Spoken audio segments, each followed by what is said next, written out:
ओम श्री गुरुभ्यो नमः।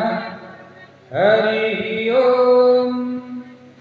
सहना भवतु सहनो भुनावतु सह वीर्यं करवावहै तेजस्विनावधीतमस्तु मा विद्विषावहै। ओम शांति शांति शांति। हरि ओम।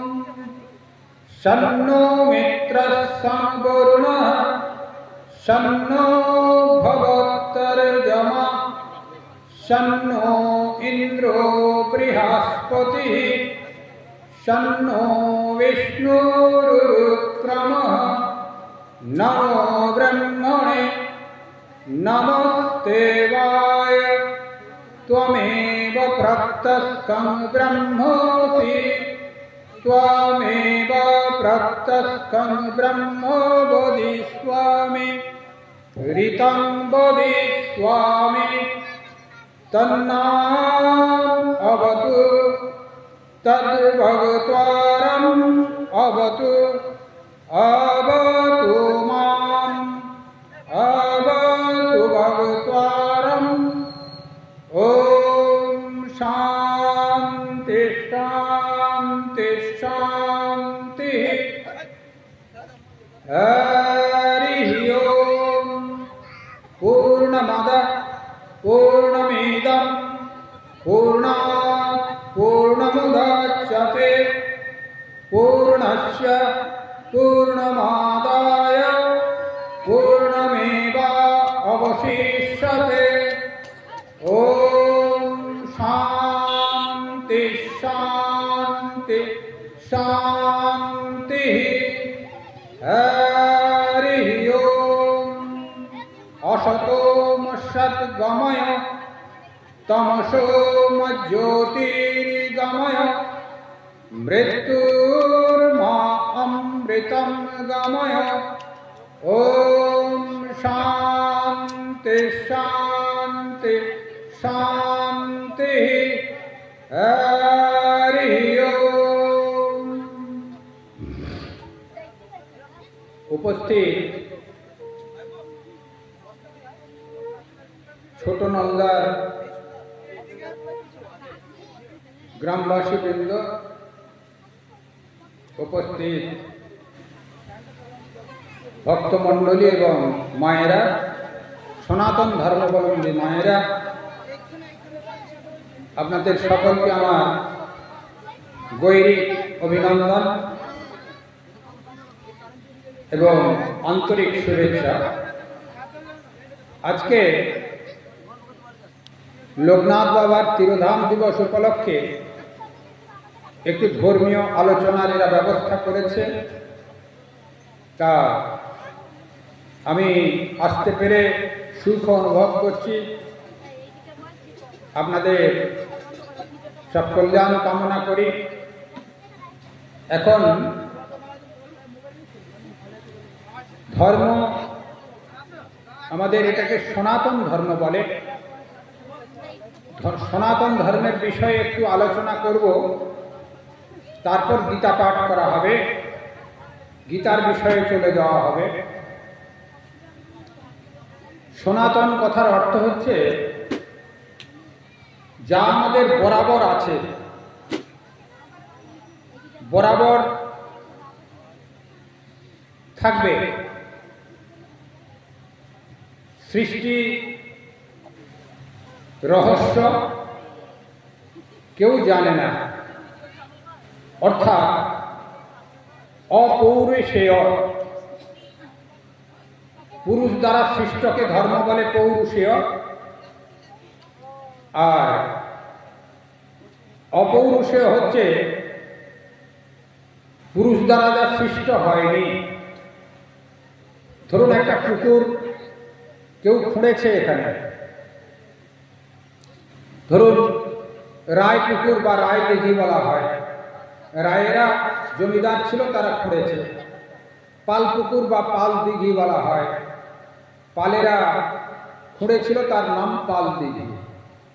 কিন্তু সমুদ্র কে খুঁড়েছিল বলা যাবে না, সূর্য কে তৈরি করেছিল তা কেউ বলতে পারে না, চন্দ্র কে তৈরি করেছে, অর্থাৎ এই ঈশ্বরের ধারণা যখন থেকে শুরু হয়েছে বা জগৎ যখন থেকে সৃষ্টি হয়েছে, সনাতন ধর্ম তখন থেকেই আছে। তাহলে এই সনাতন ধর্মের থেকে এই যেসব ধর্মগুলো আমরা দেখতে পাই বাইরে, খ্রিস্টান, মুসলিম, জরথুস্ট, শিখ, পার্সি, বৌদ্ধ, নানা রকম ধর্ম দেখা যায়। এদের বৈচিত্র্যতা কি? হ্যাঁ, আমাদের সনাতন ধর্ম অতি প্রাচীন। সেখানে পঞ্চ উপাসনার কথা বলা আছে। একটি হচ্ছে সূর্য উপাসনা। সেই উপাসনার ভিতরে পার্সি একটি পারস্য দেশে পার্সি উপাসনা ছিল, সূর্য উপাসনা। তার আগে ইহুদি ছিল। ইহুদি ধর্ম থেকে খ্রিস্ট ধর্ম এসেছে। জিসাস ক্রাইস্ট জন্ম নেওয়ার পরে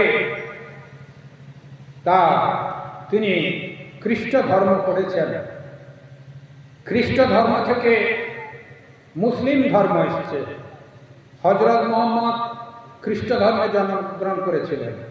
পরে তিনি যে ধর্ম সৃষ্টি করেছেন সেটাকে মুসলিম ধর্ম বলা হয়। এই করে করে ধীরে ধীরে ধর্মগুলো সৃষ্টি হয়েছে। সেই জন্যে লেটেস্ট ধর্ম হচ্ছে মুসলিম ধর্ম, ১৫০০ বছর প্রায় হলো। আর সব থেকে প্রাচীন হচ্ছে সনাতন ধর্ম। সনাতন ধর্মতে দুইটি দিক ছিল, অসুর আর সুর। সুর অর্থাৎ দেবত্ব ভাবাপন্ন ব্যক্তি, আর অসুর ভাবাপন্ন ব্যক্তি। এই অসুর ভাবাপন্ন ব্যক্তিরাই যেন এই ভাইয়ের সঙ্গে মায়ের সঙ্গে ঝগড়া করে আলাদা আলাদা হয়ে গেছে, যেন আসরিক প্রবৃত্তি পরিচালনার জন্য। তাই এত দ্বন্দ্ব সনাতন ধর্মের সঙ্গে, যেন বৈরী ভাব সব। তা যাই হোক, এটাকে পৌরুষেয় কেন বলা হয় অন্যান্য ধর্মকে? পুরুষ দ্বারা সৃষ্ট বলে পৌরুষেয়। পুরুষ দ্বারা সৃষ্ট কেমন? ধরুন, গৌতম বুদ্ধ ধর্ম সৃষ্টি করেছে। শিখ ধর্ম কে সৃষ্টি করেছে? গুরু নানক। তাদের বই হচ্ছে গ্রন্থ সাহেব। বৌদ্ধদের বই হচ্ছে ত্রিপিটক। জৈনদের এইভাবে জৈন ধর্ম, ইহুদিদের ইহুদি, খ্রিস্টানদের বাইবেল সৃষ্টি হয়ে, জিসাস ক্রাইস্ট হয়ে, ওল্ড টেস্টামেন্ট, নিউ টেস্টামেন্ট হয়ে খ্রিস্ট ধর্ম। খ্রিস্ট ধর্ম থেকে কোরআন সৃষ্টি হয়ে মুসলমান ধর্ম। এইভাবেতে পরিবর্তিত হয়ে এগুলো সৃষ্টি হয়েছে। কারণ এই সৃষ্টির পিছনে কোনো পুরুষ আছে, অর্থাৎ কারুর মত স্থাপন হয়েছে। যাদের মত স্থাপন হয়েছে, যাকে অবলম্বন করে যে শাস্ত্র এবং সেই শাস্ত্রকে অবলম্বন করে ধর্ম, সেই পুরুষকে বাদ দিলে সেই শাস্ত্র বাদ পড়ে যাবে, সেই শাস্ত্রকে বাদ দিলে ধর্ম বাদ পড়ে যাবে। তাই তাকে পৌরুষেয় ধর্ম বলা হয়, পুরুষ দ্বারা সৃষ্ট হয়েছে। সনাতন ধর্ম কিন্তু পুরুষ দ্বারা সৃষ্ট নয়। কোনো এই সনাতন ধর্ম কে তৈরি করেছিল, তার কোনো কে তৈরি করেছিল কেউ বলতে পারবে না। তার মূল গ্রন্থ কি বলা যাবে? বেদ হচ্ছে সনাতন ধর্মের মূল গ্রন্থ। কিন্তু কে তৈরি করেছিল সনাতন ধর্ম এমনি কিছু পাওয়া যাবে না। সেই জন্যে সনাতন ধর্মকে অনাদি অনন্ত সনাতন বলা হয়। তাহলে আমাদের সনাতন ধর্ম সম্পর্কে একটু জানা হলো নিশ্চিত আপনাদের। এই সনাতন ধর্ম হচ্ছে পৌরুষেয় নয়, অপৌরুষেয়, আর অন্যান্য ধর্ম সব পৌরুষেয়। অন্যান্য ধর্মগুলো একটি আমাদের যেরকম স্বর্গরাজ্য বলা হয়, অন্যান্য ধর্মগুলো একটি জায়গায় যাওয়ার জন্য নির্দিষ্ট করা আছে এবং সংগঠনমূলক সারা বিশ্বকে একটা করতে চাইছে প্রত্যেক ধর্মই। আমার ধর্মই বড়,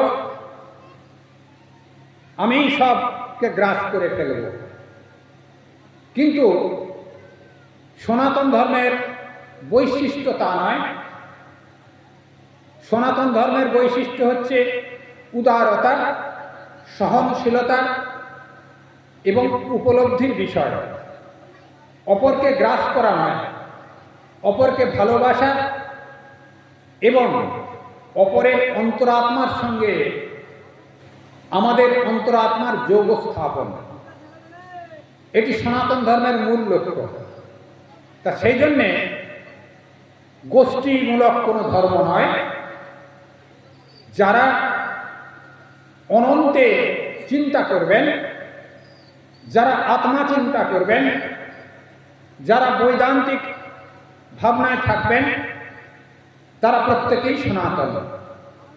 সেই জন্যে সনাতন শব্দ হচ্ছে বরাবর এটি আছে, ক্ষণভঙ্গুর নয়, থাকবে, অনন্তকাল ধরে থাকবে।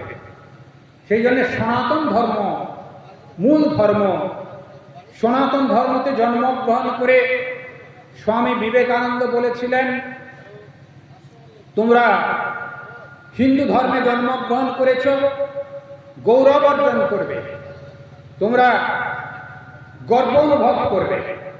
অন্যান্য ধর্ম যেটিকে ওই কেবল নীতিপরায়ণ, এটি ভাব প্রবণ নিয়ে অন্যান্য ধর্মগুলো হয়েছে, তাতেই তারা গর্ব অনুভব করে। অথচ সনাতন হিন্দু ধর্ম যারা, তারা যথেষ্ট গর্ব অনুভব করা উচিত। তা ভয় ভীতিকে এড়িয়ে যেতে হবে। সনাতন ধর্মের ভিতরে মূল ভাব হচ্ছে অভিভাব। অভিকথার অর্থ হচ্ছে ভয় শূন্য, নির্ভীক হতে হবে।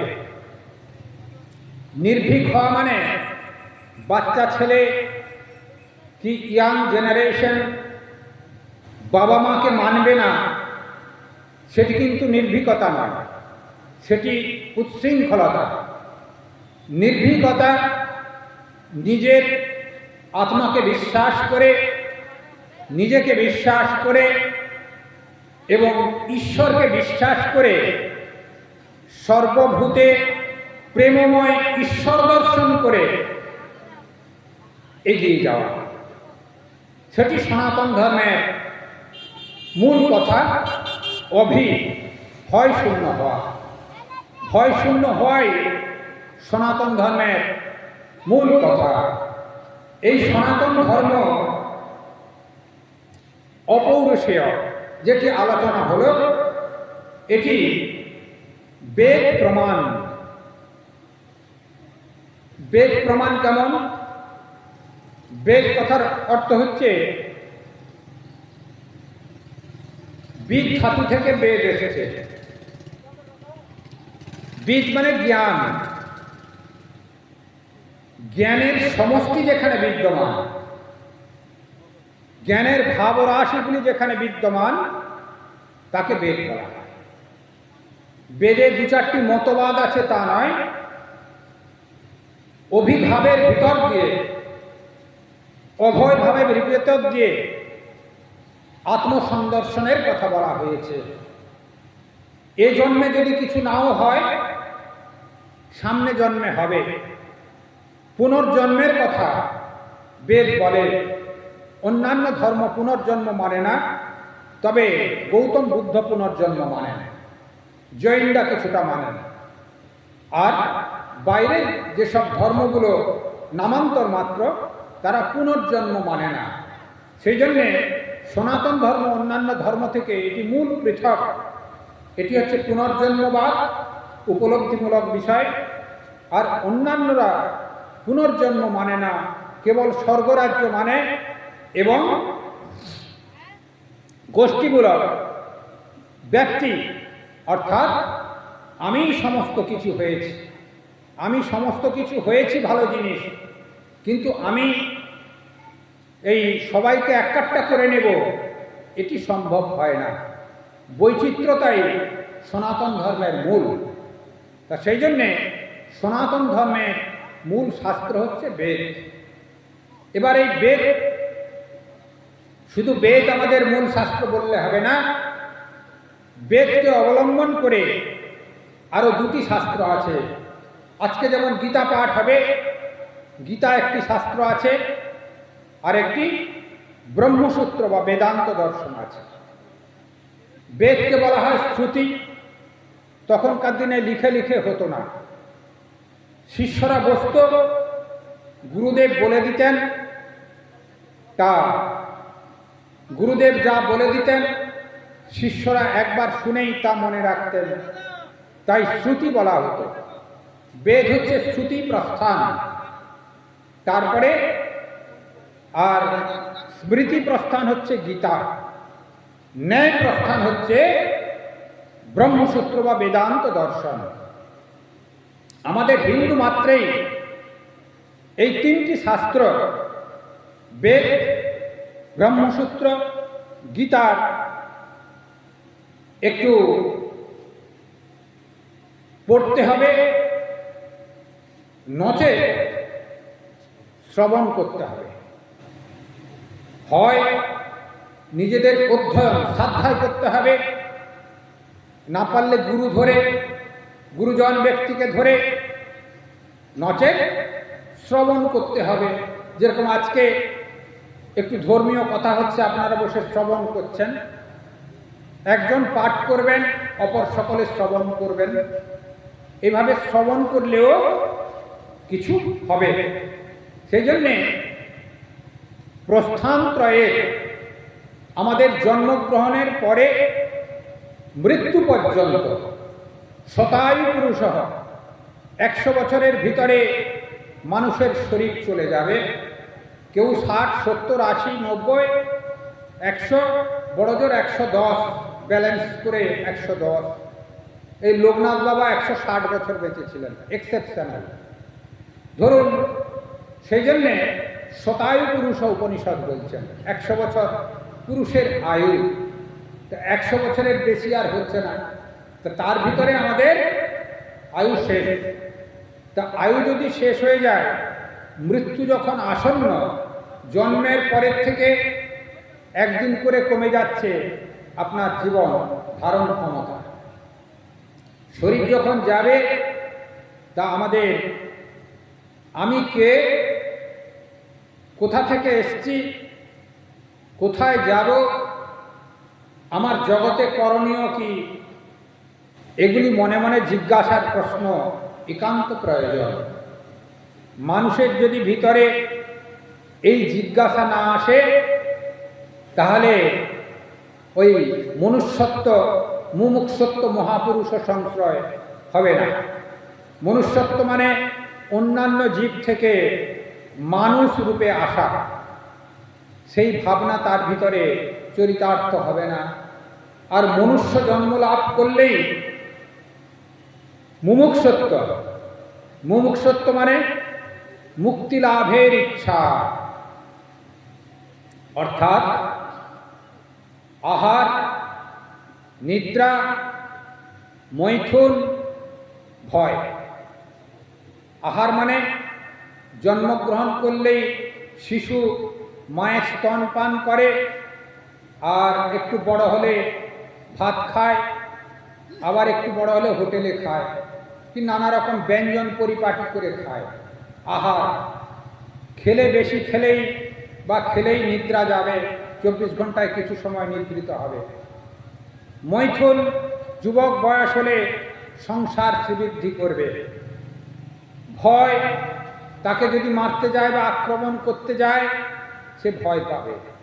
এই 4টি সাধারণ জীবের ভিতরে আছে। তাহলে মানুষের ভিতরে কি আছে বিশেষ বৈশিষ্ট্য? মানুষের ভিতরে আছে বিশেষ বৈশিষ্ট্য ঈশ্বরের অনুভূতি লাভ করবার ক্ষমতা, আত্মসন্দর্শনের ক্ষমতা। এর আগে যে বললুম আমি কে, এই জিজ্ঞাসা তার ভিতরে আসবে। এই জিজ্ঞাসা নচিকেতাকে যমরাজের খবর দিয়েছিল, কঠোপনিষদে আছে। তা সেই জন্যে এই বেদ হচ্ছে, বেদের দৃষ্ট হচ্ছে উপনিষদ। উপনিষদ আমাদের পড়তে হয়, সবাইকেই পড়া উচিত।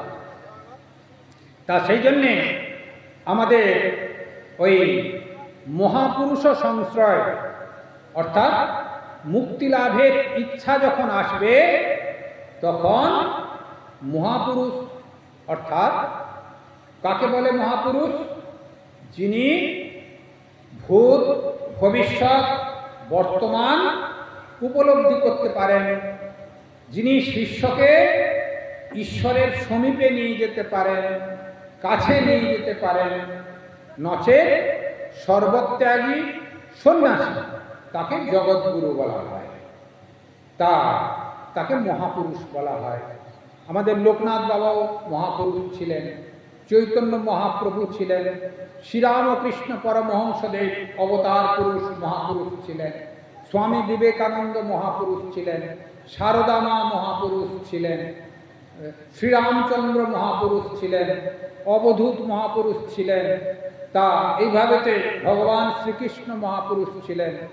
তা এইভাবে যারা পৃথিবীতে আধ্যাত্মিক প্লাবন ঘটিয়েছেন বা নিজে উপলব্ধি করে অপরকে শিক্ষা দিয়েছেন, তারা সকলেই মহাপুরুষ।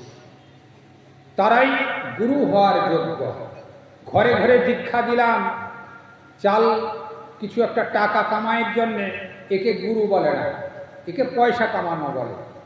গুরু হবে যিনি শিষ্যের ভার নিতে পারবেন, শিষ্য গুরুর সেবা করে আনন্দ অনুভব করবে, তার ভিতরেও ঈশ্বরের শক্তি তার ভিতরে স্প্রেড করবে, এই ভাবনা তার ভিতরে সঞ্চারিত হবে, ঈশ্বরের অনুপ্রেরণা তার ভিতরে আসবে, তবেই তাকে আমরা গুরু বলতে পারি। তা যাই হোক, আমাদের সমাজের স্বীকৃতি দেওয়া গুরু হচ্ছে সন্ন্যাসী, জগৎগুরু। তার গুরুদেব হচ্ছেন কে? শিব স্বয়ং। সেই জন্যে আমরা শিবকে তো দেখতে পারি না, মূর্তি হিসাবে, প্রতীক হিসাবে দেখি। তাই সন্ন্যাসীকে চলন্ত বিগ্রহ বলা হয়, অবতার পুরুষ বা আচার্যকে চলন্ত বিগ্রহ বলা হয়। ভগবানের চলন্ত বিগ্রহ শ্রীরামকৃষ্ণদেব বলছেন, একটি দেওয়াল আছে, দেওয়ালের ভিতরে একটি ফুটো আছে, সেই ফুটোর দিক দিয়ে দেখলে ওপাশে আকাশ দেখা যায়। যতটুকু দেখা যায় ততটুকুই জীব অনুভব করে। কার ভিতর দিয়ে দেখে? অবতার বা আচার্যের ভিতর দিয়ে দেখে।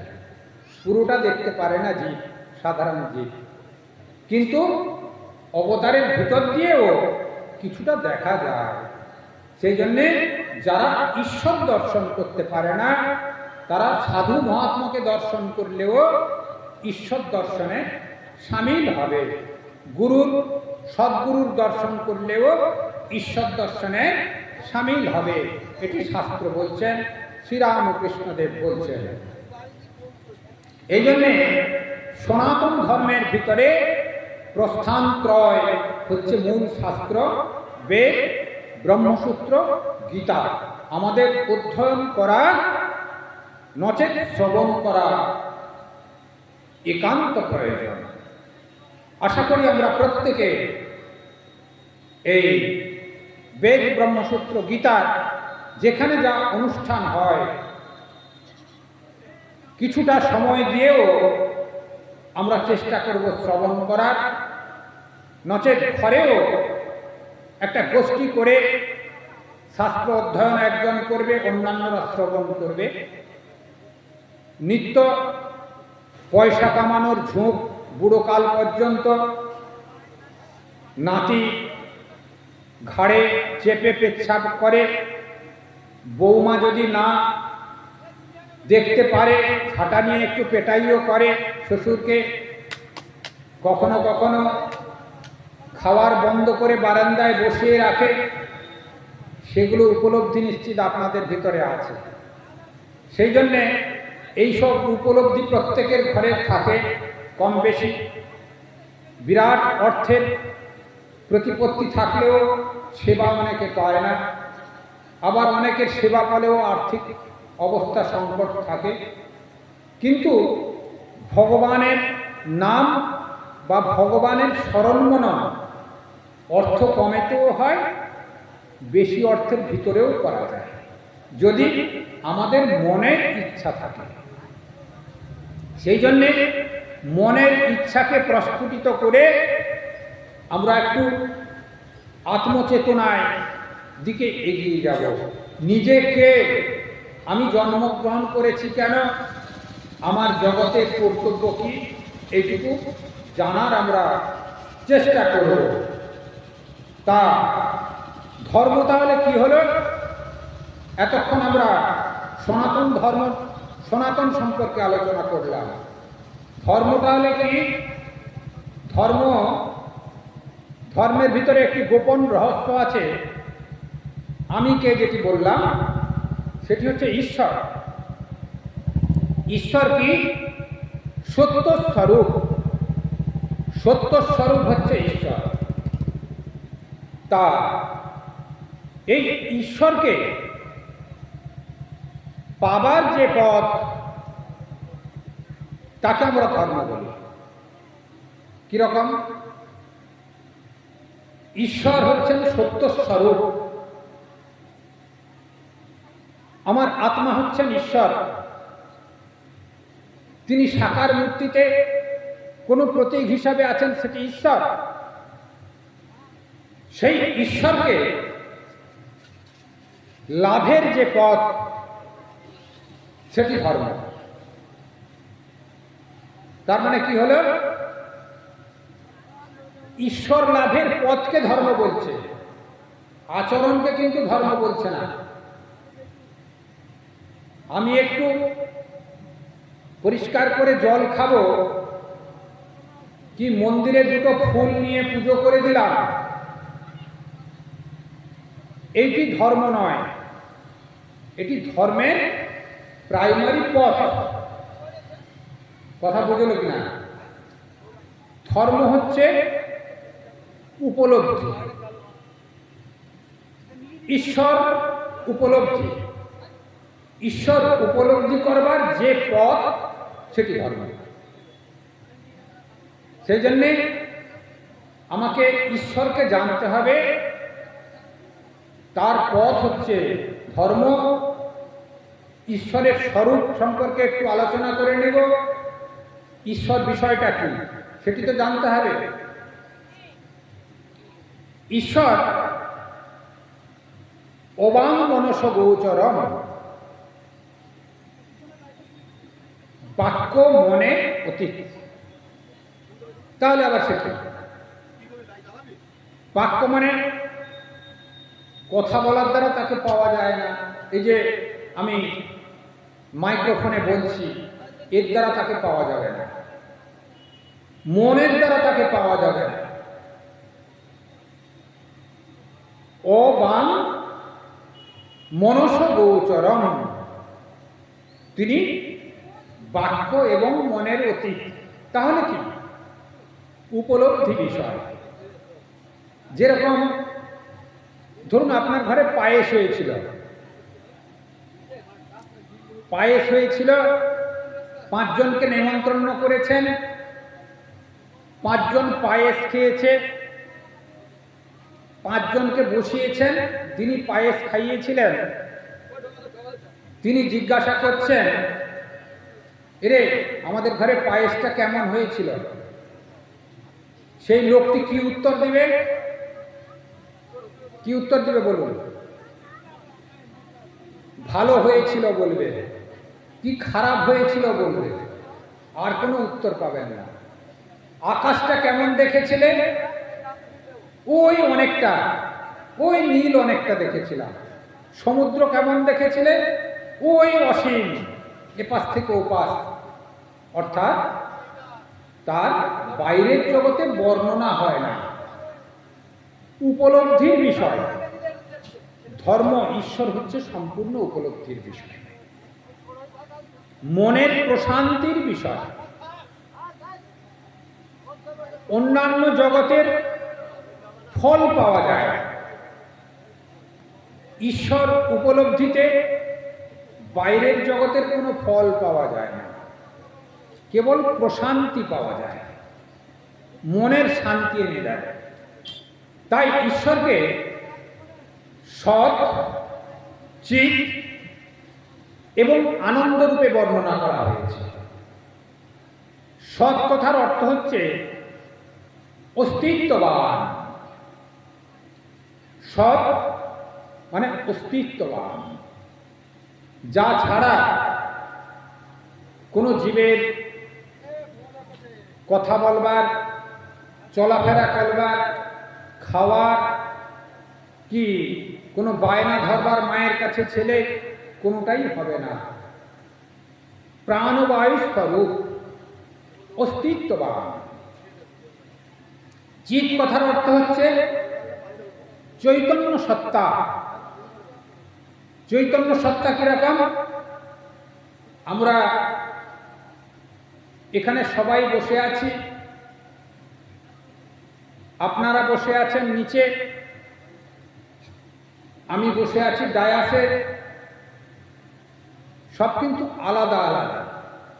আমার নাম পুণ্যলোকানন্দ, আপনার নাম শ্যাম, ওর নাম রাম, কি ভরত, কি রতন, যাই হোক কিছু একটি নাম হবে, কি সুভাষিনী, প্রতিমা, একটা কিছু নাম হবে।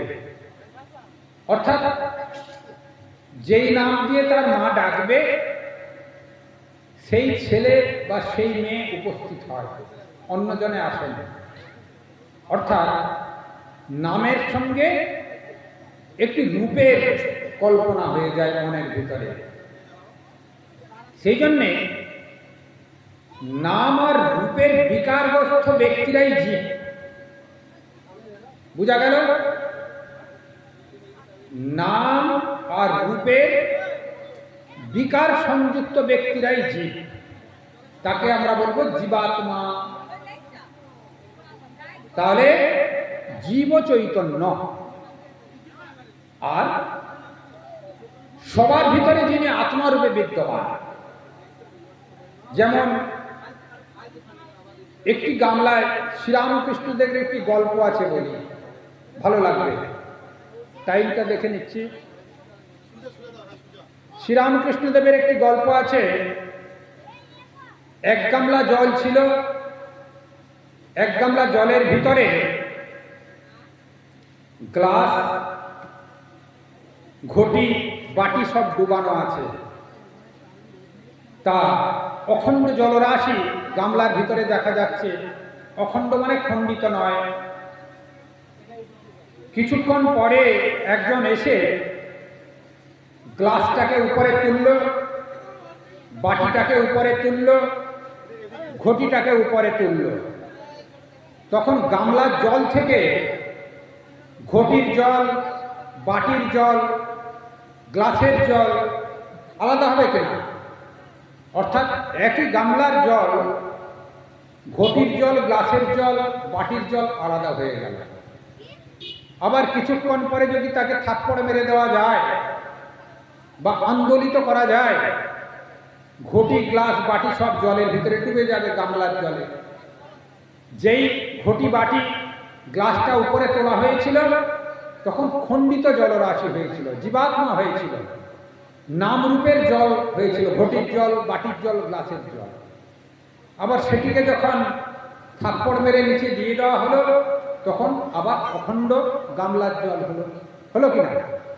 তাই আমাদের প্রত্যেকটার এই নাম রূপের যে বিকার, ওই শ্যাম বললাম, রতন বললাম, সুভাষিনী বললাম, কোথায় অন্যান্য নাম বললাম, নাম আবার রূপের যে বিকার ঈশ্বর থেকে আলাদা করে দিয়েছে, চিৎ বস্তু থেকে আলাদা করে দিয়েছে।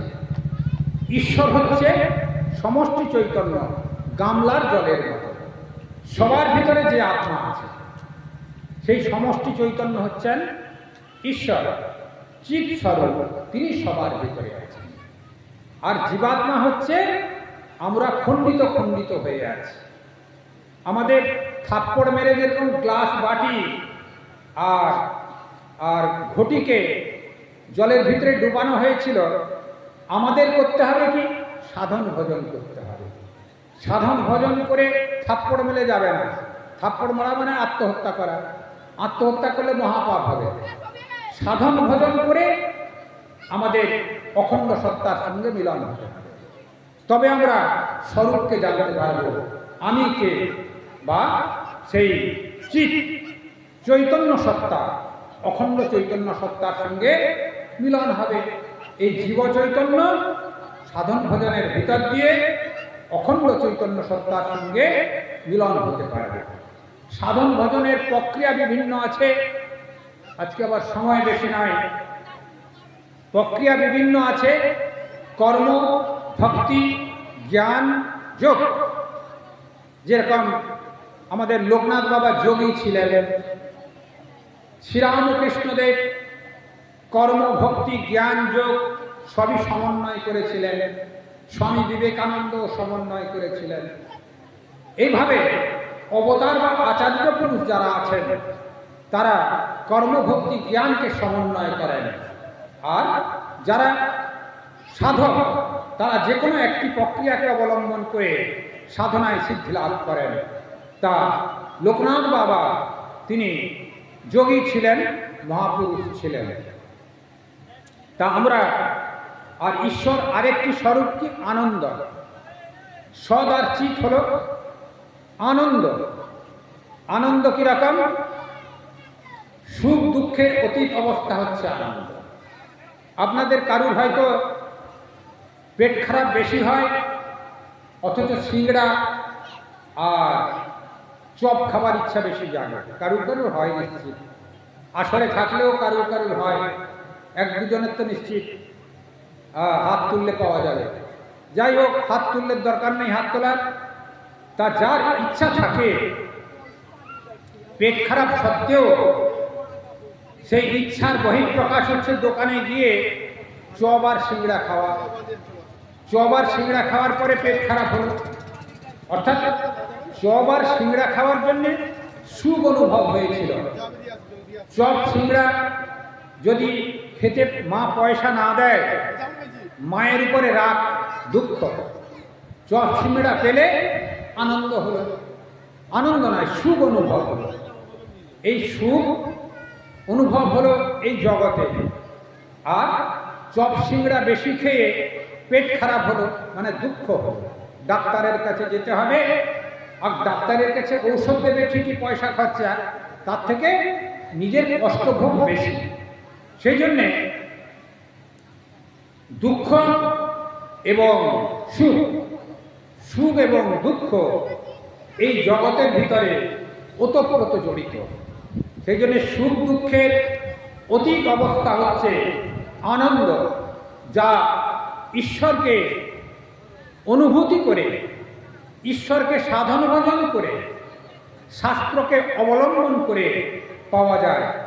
সেটি নিরবিচ্ছিন্ন তৈলধারাবৎ আনন্দ দেয়, তাকে আমরা আনন্দ বলবো। সেই জন্য ঈশ্বরের স্বরূপ হচ্ছে সৎ চিৎ আনন্দ স্বরূপ। তিনি নিরাকার এবং সাকার দুই অবস্থায় তিনি বিরাজ করতে পারেন। শ্রীরামকৃষ্ণদেব উদাহরণ দিয়েছেন জল, তরল। তিনি ভক্তি হিমেতে বরফে পরিণত হয়।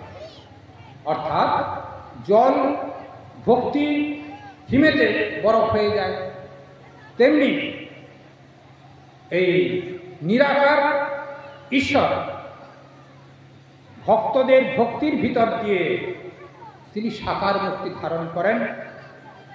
আবার অবতার আচার্য জন্মগ্রহণ করেও তাকে আমরা পুজো করি সাকার মূর্তিতে, অবয়বে পুজো করি, তাতে কোনো দোষ নাই।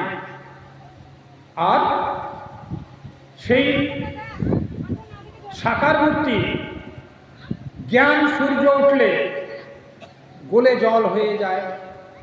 অর্থাৎ ওই বরফ সূর্য উঠলে বা গরম তাপ দিলে জল হয়ে যায়। আমাদের সাকার মূর্তি যারা জ্ঞানী আছে তারা নিরাকার দর্শন করেন। সেই জন্যে সাকার এবং নিরাকার দুই সত্য, সেটি শ্রীরামকৃষ্ণদেব এসে প্রুভ করেছেন। মা কালীকে তিনি নাড়ু খাইয়েছেন, হাততালি দিয়েছেন, মা নেচেছে, আবার শ্রীরামকৃষ্ণদেব নেচেছেন, মা নাড়ু খাইয়েছেন। যাই হোক, এরকম প্রত্যেক অবতার পুরুষ আচার্য রামপ্রসাদ এসছেন, অন্যান্য যারা এসছেন, তারা প্রত্যেকেই সাকার মূর্তিকে স্থান দিয়েছে। আমরাও এই সাকার মূর্তিকে অবলম্বন করে এগোতে পারি, তাতে কোনো দোষ নাই। সেই জন্য সনাতন ধর্মের ভিতরে দুটি রাস্তা, একটি হচ্ছে সাকার, একটি হচ্ছে নিরাকার। আর সনাতন ধর্মের ভিতরে দুটি অবস্থা, বাবা 40 হয়ে গেল, দুটি অবস্থা, একটি হচ্ছে প্রবৃত্তি মার্গ, একটি হচ্ছে নিবৃত্তি মার্গ। প্রবৃত্তি মার্গটা কি? যারা সংসারে আছেন তারা বিষয় বাসনা নিয়ে থাকেন, বিষয় বাসনার ভিতর দিয়েও তাকে স্মরণ করবেন। শ্রীরামকৃষ্ণদেব বলছেন, সংসার করেছ তাতে দোষ নাই, ঈশ্বরকে মান্যতা দিয়ে সমস্ত কাজের ভিতরে ভগবানকে ধরে, ভগবানকে অবলম্বন করে তোমরা এগিয়ে যাও, তাতে প্রত্যেক কাজের ভিতরেও তা ভগবানকে দর্শন করতে পারবে, বা প্রত্যেক কাজের ভিতরে ঈশ্বর আছেন, ভগবান আছেন, এটি তোমরা ভাবতে পারবে। সেই জন্য প্রবৃত্তি মার্গেতে সংসারও করবেন, ভগবানকেও সঙ্গে নিয়ে থাকবেন। আর নিবৃত্তি মার্গ সন্ন্যাসের পর, সেটি সন্ন্যাসীরা সমস্ত কিছু ত্যাগ করে তিনি সন্ন্যাস নেবেন। আমাদের লোকনাথ বাবাও সন্ন্যাস গ্রহণ করেছিলেন, তিনি বিবাহ করেননি, তিনি সন্ন্যাসী হয়ে জগতের কল্যাণের জন্যে জীবন উৎসর্গ করেছেন। আমরা যেরকম সমস্ত কিছু ত্যাগ করে জগতের কল্যাণের জন্যে এবং ঈশ্বর আরাধনের জন্য, আত্মনমস্বার্থ জগৎ হিতায়, নিজের মুক্তি এবং জগতের কল্যাণ, এই জন্যেই সংসার ত্যাগ করা হয়েছে। এটাকে নিবৃত্তি মার্গ বলা হয়। এই দুটি পদ আছে, প্রবৃত্তি এবং নিবৃত্তি। আমরা এই দুটি পদকেই অবলম্বন করে এগিয়ে যাব। তবে আমাদের বৈষম্যগুলো, কেউ হয়তো ভগবান শ্রীকৃষ্ণকে মানেন, তিনি শিবকে মানেন না। আবার কেউ শিবকে মানেন তো মা কালীকে মানেন না। মা কালীর কেউ কেউ আর প্রসাদ খাবে না, বৈষ্ণবরা করে বলে। কিন্তু উপনিষদের সাকার মূর্তির আলোচনা করতে গিয়ে বলেছেন, আমরা পুরোহিত যারা আছেন তারা দেখবেন গণেশাদি পঞ্চদেবতার পুজো করতে হয়, বৈষ্ণবকেও পঞ্চদেবতার পুজো করতে হয়, আর শৈবকেও পঞ্চদেবতার পুজো করতে হয়। যারা কালী পুজো করে তারাও পঞ্চদেবতার পুজো করতে হয়। পঞ্চদেবতার পুজো ছাড়া হবে না। এটি পুরোহিতদের জিজ্ঞেস করবেন, আজকেও পুজো করেছে, নিশ্চিত করেছে। সেই জন্যে যারা কৃষ্ণের উপাসনা করেন, কেবল কৃষ্ণই সব হয়েছে আর সব ভ্রান্ত মাত্র, এ তো মুসলমানদের ধর্মের মতো আল্লাহ সব, বাদবাকি সব কাফের বা নষ্ট, এইরকম ধারণা ভালো নয়। এটি খারাপ ধারণা, কোনো সনাতন ধর্মের ভিতরে এটি নাই। ভগবান শ্রীকৃষ্ণ অবতার পুরুষ, তাকে আমরা মানব ঠিক আছে, কিন্তু অন্যকে অপমান করব না। যেরকম শ্রীকৃষ্ণকে যারা মানেন তারা লোকনাথ বাবারও উপাসনা করেছেন, তাতে দোষ নাই। কিন্তু যাকে মানবেন, ইষ্টকে নিষ্ঠা সহকারে মানা ভালো, অপরকে ভালোবাসবেন আর নিষ্ঠা সহকারে ইষ্টকে বেশি শ্রদ্ধা করবেন। সেই আমাদের গণেশের উপাসনা মহারাষ্ট্রের দিকে হয়, শিবের উপাসনা সারা ভারতবর্ষ জুড়ে হয়, শক্তির উপাসনা সারা ভারতবর্ষ জুড়ে হয়, ভগবান শ্রীকৃষ্ণের উপাসনা বৈষ্ণবরা করেন, তা সূর্যের উপাসনা তা পার্সিরা করেন। এইভাবে পঞ্চ উপাসনা সব জায়গায় হয় আমাদের ভিতরে। সেই জন্যে পঞ্চ উপাসনার ভিতর দিয়েই আমাদের এগোতে হয়। কেউ কাউকে বেশি ভালোবাসতে পারেন, অপরকে ঘৃণা করবেন না, তাহলে ঐক্য আমাদের নষ্ট হয়ে যাবে। দুই ভাই, একজন রামকৃষ্ণ মিশনের দীক্ষিত, একজন ভারত সেবার সময়ের দীক্ষিত, একজন শক্তির মন্ত্র নিয়েছে, আবার একজন হয়তো বৈষ্ণবদের মন্ত্র নিয়েছে। চার ভাই চার রকম, তাই ঝগড়া করবার কোনো দরকার নেই। এক ঘরে অনুষ্ঠান করবেন, তিন ভাই উপস্থিত হবেন, তাহলে সমস্যার সমাধান হবে। তা এইভাবে যদি আন্ডারস্ট্যান্ড করেন, আমাদের ভিতরে দ্বন্দ্ব থাকবে না। যাকে যে যার উপাসনা করেন তাকে শ্রেষ্ঠত্ব জ্ঞান করবেন, কিন্তু অপরকে ঘৃণা করবেন না, ভালোবাসবেন, অনুষ্ঠানে যোগ দেবেন, তাতে হিংসা থেকে বিরত থাকবেন এবং নিজেদের কল্যাণ সাধন হবে, ঐক্য স্থাপন হবে। তাহলে বাইরের শত্রু আক্রমণ করলেও আপনারা চারজন যখন এক কাট্টা হয়ে যাবেন, বাইরের শত্রু তখন পয়াকা পালিয়ে যাবে, তখন আর থাকবেন না। তারা এক হয়ে গেছে রে, তাদের ভাইকে ভাইকে আলাদা করতে পারি না, তারা এক হয়ে গেছে, আমাদের এখানে পালাতে হবে, তারা পালিয়ে যাবে।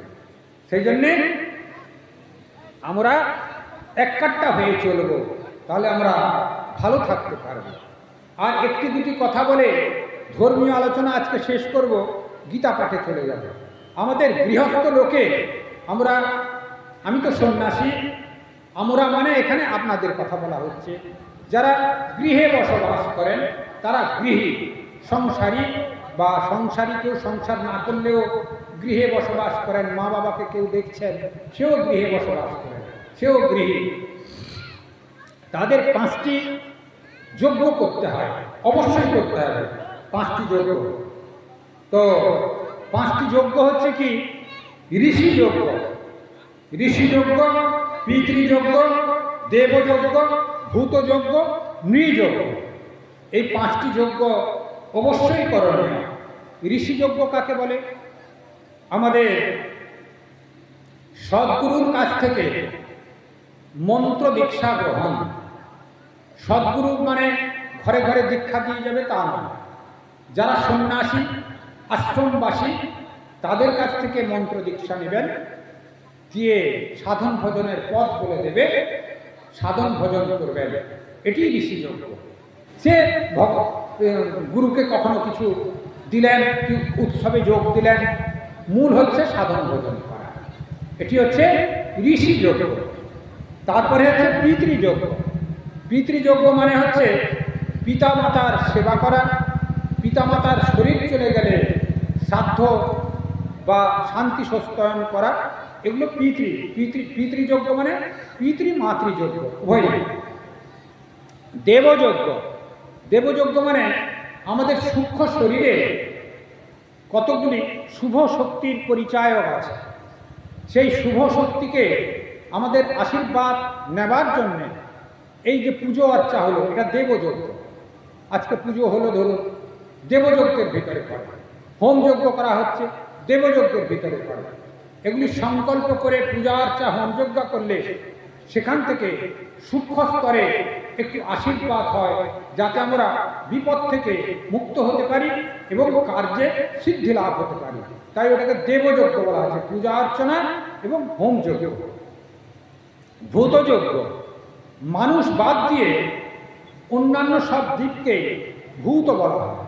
ক্ষিতি, আপ, তেজ, মরুত, বৌম, পঞ্চভূত নিয়ে এই শরীর গঠিত হয়েছে। আমাদের মনুষ্য শরীর বাদ দিয়ে অন্যান্য সব শরীরকেই ভূত শরীর বলা হয়। সেই ভূতেদের খাবার দেওয়া, ভূতেদের খাবার দেওয়া মানে ওই আমাকে রাত্রিতে ভূত ধরে নিল, গুণী ওঝা এনে ছাড়াতে হবে, সেই ভূতের কথা নয়। এটি হচ্ছে পঞ্চভূত। মনুষ্য বাদ দিয়ে অন্যান্য জীব, কুকুর, ছাগল, ভেড়া, পাখি, গরু যা আছে, ওদের সবকেই ভূত বলা হয়।